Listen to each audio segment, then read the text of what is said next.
Welcome to the Human Capital Innovations Podcast. We're your source for personal, professional, and organizational growth and development, where we share original research, explore industry trends, and interview executives and thought leaders from across the globe. We hope you join us often for practitioner-oriented content around all things related to leadership, HR, talent management, organizational development, and change management. Maximize your personal and organizational potential with Human Capital Innovations Podcast.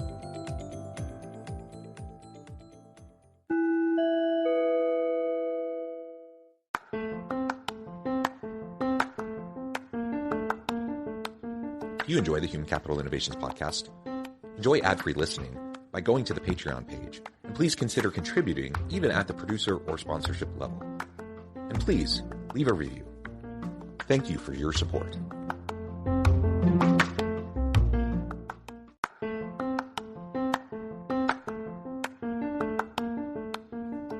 Welcome to the Human Capital Innovations Podcast. In this HCI Podcast episode, I talk with Tarin about utilizing virtual corporate wellness initiatives to support remote employees.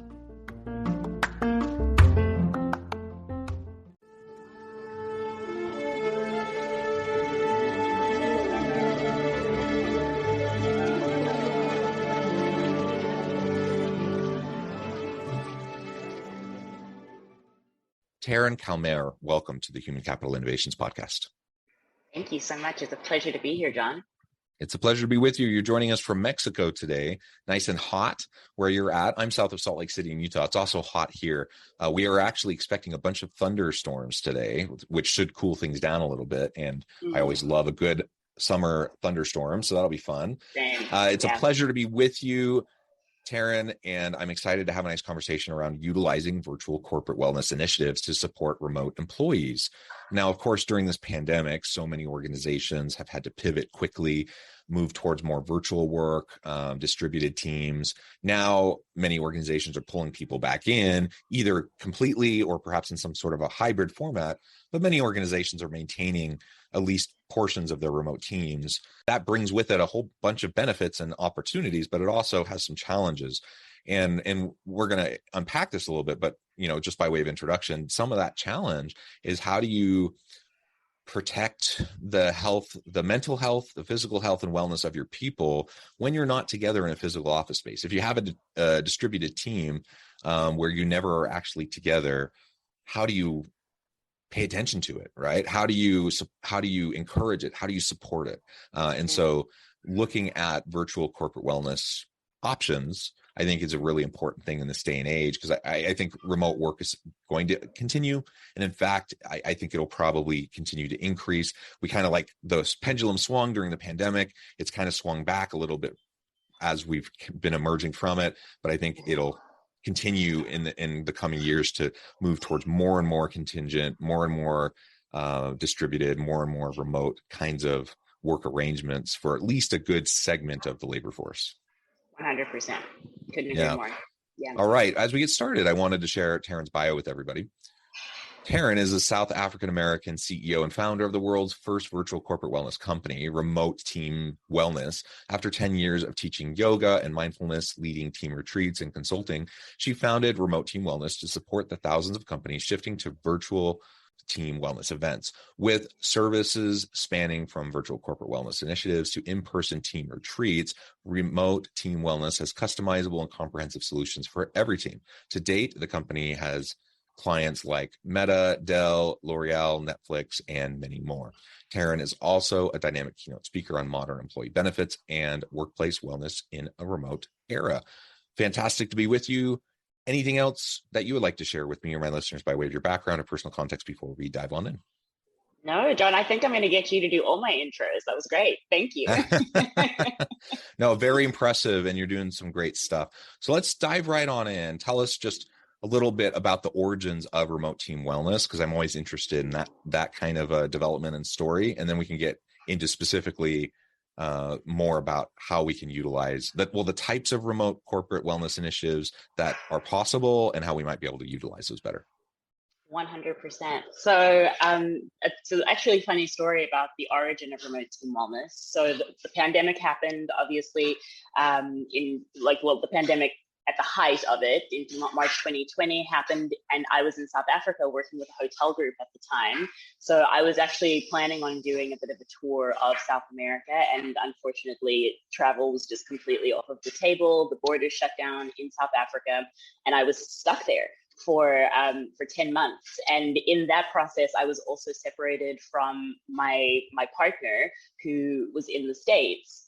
So we had no way to be together, and we just kept having these really strained Zoom conversations that were kind of unhopeful and getting really sad and depressing around when we're going to see each other, if we're ever going to see each other, if the world was ever going to open up. And I decided that it would be a really good idea to kind of mitigate some of that stress by leading him on virtual meditations. He's a 15-year startup marketer and growth hacker. So he was really taking a hit in his business, and he was struggling with a lot of anxiety around what's going to happen next. So I started leading him on these virtual meditations, and he was like, "This is actually really helpful and really supportive. Can I invite a few of my founder friends?" And so he invited a few founders to those weekly meditations that I was doing for him. And then they started asking if they could invite more people, invite their team members, and asking me to put together, could you maybe do like a stress management session for our team? And it was actually just a very organic way of starting to just provide those resources that were not being met through employee wellness programs that were, standing. And it was really providing that human element as well. And I saw that huge opportunity and that huge gap in the corporate wellness market to actually provide those supportive resources for employees. Because obviously, just like you were saying, how do you actually bridge that gap and make sure that there are those support structures in place? And I think the answer to that is by making it a priority and actually realizing that it is important and there does need to be that support. So that's how we started. Well, yeah, that's super interesting, and kudos to you for being attentive, and observing that need, that gap, and then being able to work towards filling it. That's important. And yeah, the pandemic really put a spotlight on wellness and mental health issues in addition to the physical health. Obviously, there's a lot of concern about COVID, but very quickly reports started coming out about the increases in anxiety, depression, things like domestic abuse, those sorts of things. Like it was hard. It was a hard transition for people. And let's not forget, I mean, that was a tumultuous time, not just because of COVID, but the George Floyd moment and like a lot of social unrest, political unrest, like a lot of stuff all happening all at the exact same time. And it was just a really hard time. And so organizations, many organizations really stepped up to the plate, and they knew we need to, look out for our people. We need to figure out how to do it though when we're never even together. And hence now, you have these types of offerings. So I think that's fantastic. Yeah, definitely. It's really wonderful to be a part of that movement. And I mean, just like you're saying, the mental health aspect of what's happened from the pandemic is almost a pandemic in itself. And that's something that we need to address on a larger scale for sure. And definitely needs more attention and airtime. Yeah. And so you already started to tease a little bit about some of the types of things you were doing as you were organically kind of spinning this up. But why don't you lay out for us, it doesn't necessarily have to be just your company, but, what you're doing, but what you see people doing in this space that you think is helpful and useful, and things that we should be thinking more about in terms of utilizing to help with the wellness of our people virtually.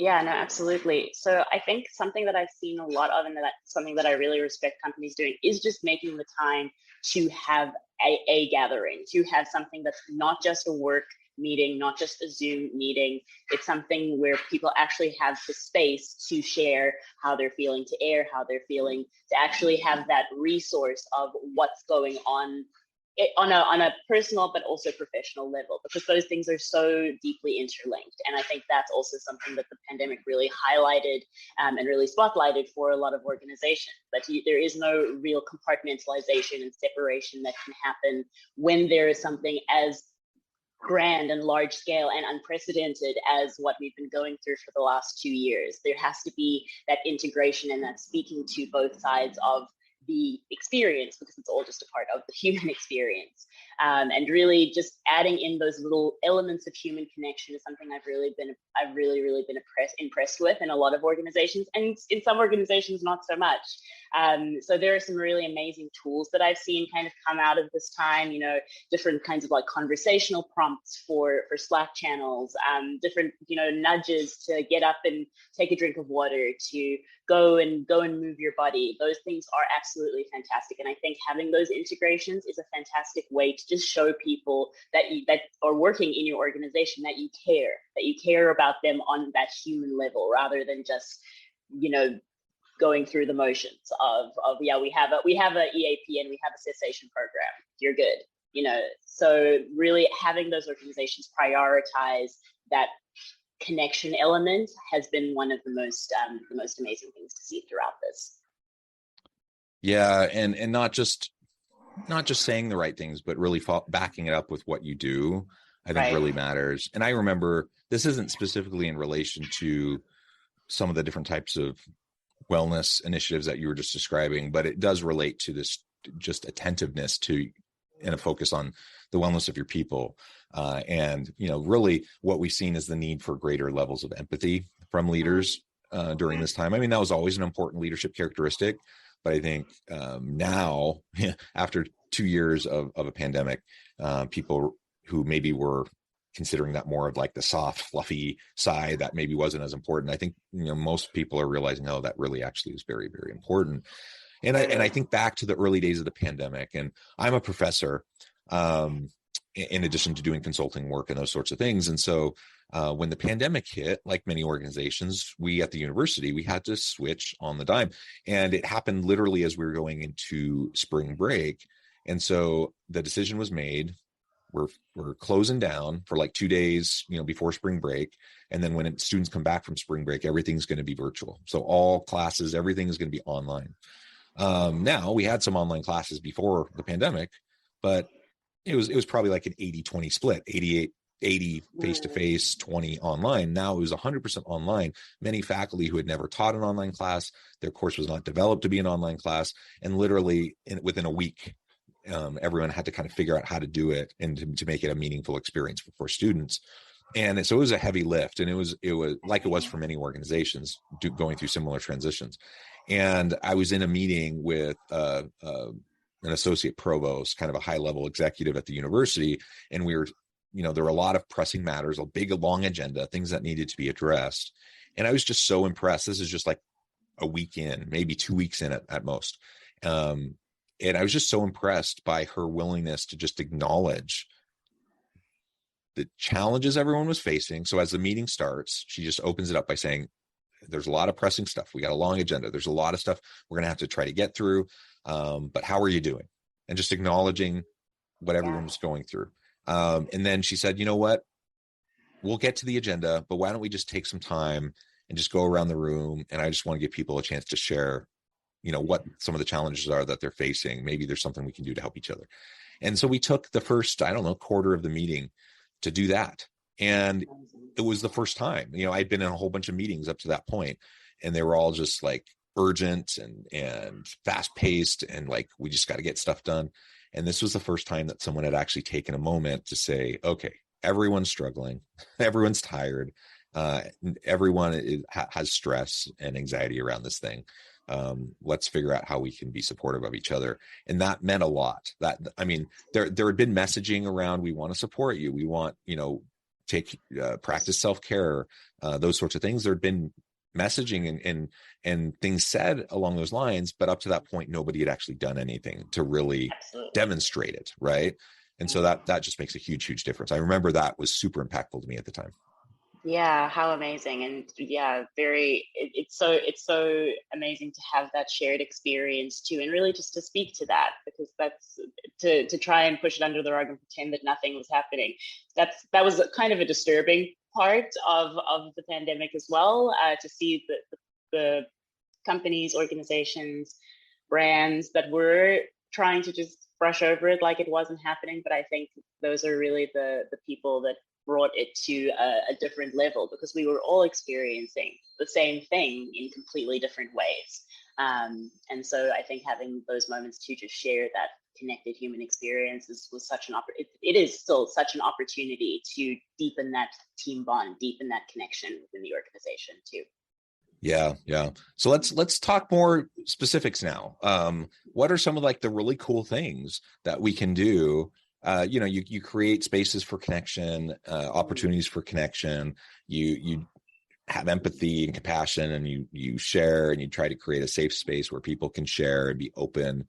All that kind of stuff is important. What are some of the specific types of initiatives that we can start to implement that are really kind of fun and innovative and exciting, that can engage our people and get them to create patterns, and habits around their wellness?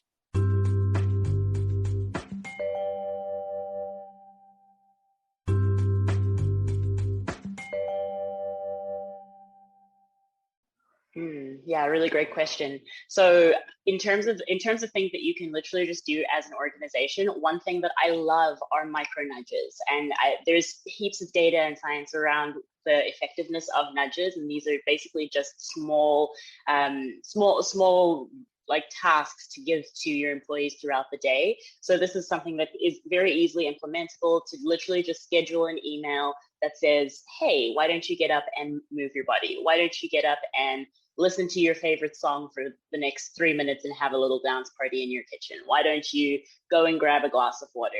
These are things that, again, can really just shift a person from I'm completely locked into working and completely locked into my screen and not really connecting my head to my body, to actually just get them back into that space of, okay, well, I need to be taking care of myself while I am in this remote space, because there is a tendency to obviously, really overwork and stay online way longer than maybe we would have before the pandemic happened, while we were still working in the office, when there was that very clear defined line of, this is something that I actually need to separate myself from, or I'm moving away from the space where I work. Now we have our work in our home space, and for a lot of us, we have made those adjustments to make sure that is an optimized environment. However, some of us really have trouble with actually separating those two things. So again, to have the organization giving you those little micro nudges throughout the day, like these are the things that you actually can do to keep yourself well while you are working, and making sure that you are being conscious of how much time you are spending with your screen, how much time you're spending online, is really important. Another amazing thing that companies can do for their teams is just to schedule time that's not just a Zoom meeting. So something that can be a little bit more interactive, something where people can get to know each other, whether it's like a mingle bingo event, which can just be like having people break off into different breakout rooms to talk about, to find the person that has done something similar to them, or maybe just to have a conversation with someone different in the organization, and having kind of like a speed conversation exchange. Those are also things that can really help to build those deeper team bonds and connections for people who have been virtually onboarded and really haven't had time to connect with the team on a deeper level. So carving out the time and making those spaces throughout the quarter to actually connect, I think is a really, really huge opportunity. And whether you have a planner or a wellness company do that for you, or it's just an initiative that you take on yourself, I think it is absolutely imperative that it is made a priority. And that just even that little bit of like taking the initiative to make that priority for people, it really shows a lot to employees, because obviously we're also in this space of everyone's been calling it the Great Resignation. However, I really think it is a great contemplation. Like, it's really a time to actually think of like, what am I doing? And is what I'm doing tied to my value system? And it's kind of the first time that a lot of people have had that line of questioning and actually gone to that place in themselves where they thought, is this something that actually aligns with me? Is this something that I want to be doing? And it's really important that organizations realize that is the shift that's happening, and really fall into that alignment process, because there is going to be a huge amount of people that won't take jobs because of the fact that it doesn't necessarily align with their values. So I think that, again, making the time for those kinds of activities is such an important part of setting up a well-being initiative, setting up a well-being program. Also, even just utilizing super simple tools like doing different breathing practices. I found our breathing sessions to be some of the most profound and really, really amazing sessions for organizations, because it really, again, takes people from a space of being in their heads and being so, worried about the future, in another moment, all over the place, to just coming back to their bodies, coming back to themselves, and then having this understanding that, oh, wow, I can access this space anytime, and I can actually just learn how to take a few deep breaths. And that actually helps me to build a deeper resilience in the times when it is a little bit more challenging, or I do have harder decisions to make. I think that's a fantastic shift to just make in general, to even just start out a meeting with a wellness practice. Start out a meeting with, let's all just take a deep breath together. Let's take a few deep breaths together.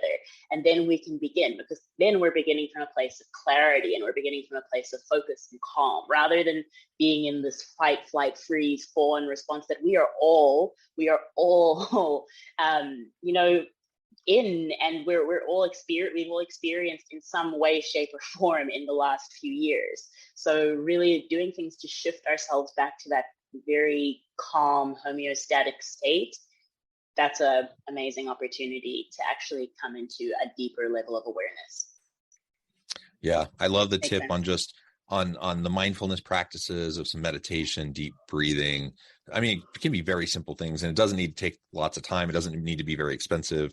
So anything from like those simple types of practices up to, think about what you did when you were together physically with your team, and you would do team building things. And in fact, I'm back together with my team at the university, and just yesterday we had a retreat, and we took 90 minutes in the afternoon to go to a local pottery place where we got lessons on doing a pottery wheel, doing stuff on a pottery wheel, and it was just fun. Like it didn't connect to anything really, but it was team building and just interactive, and we just got to know each other a little bit, those sorts of things. So anyway, that's just an example of like things we all have done those things before, and we did those things when we were together physically. So then the question is, are there things like that we can do when we're not together physically, but still to have fun beyond just like getting together for a Teams meeting or a Zoom meeting? And I'm thinking about the same team back in the height of the pandemic. I remember we had a holiday gathering where we had some stuff that we did that was work related. Then we just did like a cupcake design, and everyone was at their homes. We just did a Zoom thing. Actually, we used Teams, and we bought kits for everyone, sent them to their houses, and then we just like designed stuff and had like little competitions, and it was just casual and fun. And so there are things you can do if you're just thoughtful about it and try to be a little bit creative, and usually pretty low cost. So I definitely encourage listeners to think about what you can do for your virtual teams as you're trying to support them and encourage, their self-care, their mental and physical wellness. Well, Tarin, it has been a pleasure. I know the time, I'm going to have to let you go here in just a minute, but before we wrap up for today, I wanted to give you a chance to share with listeners how they can connect with you, find out more about your work, and then give us the final word on the topic for today. Amazing. Thank you so much for having me. It's been such a pleasure to have this conversation with you. If you want to find me, I am, on all social medias, you can find Remote Team Wellness at Remote Team Wellness, or visit our website, remoteteamwellness.com. If you want to connect with me personally, I am Tarin Kalmair, TarinCalmaire. YER on all social medias. And just a final word and a kind of final thought that I really love to leave with people is just to really make sure that every single day, in some way, in some moment, that you are taking time to check in with yourself, because awareness is the first step to any wellness journey. So becoming aware of how you're feeling, how you're doing, how you're breathing is such an important and vital practice that can really shift and transform so much in your life. And it's super simple. So just by even just taking time, maybe even a few minutes before you wake up, before you grab your cell phone, before you check in with the rest of the world, I just encourage you to check in with yourself. And that practice will completely multiply and take you to completely different places, because it really shows that you care about you, and then you can care about everyone else. So that's my little practice, and I hope you stay well. Wonderful. Thank you so much, Tarin. It's been a real pleasure. I encourage listeners to reach out, get connected, find out more about what Tarin can do for you. And as always, I hope everyone can stay healthy and safe. They can find meaning and purpose at work each and every day. And I hope you all have a great week.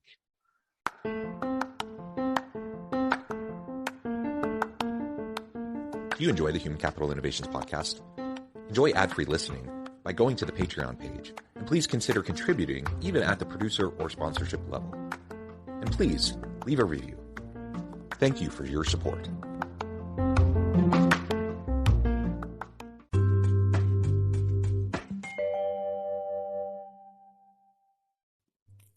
Thanks again for joining us for this episode of the Human Capital Innovations Podcast. I hope you stay healthy and safe and that you have a great week.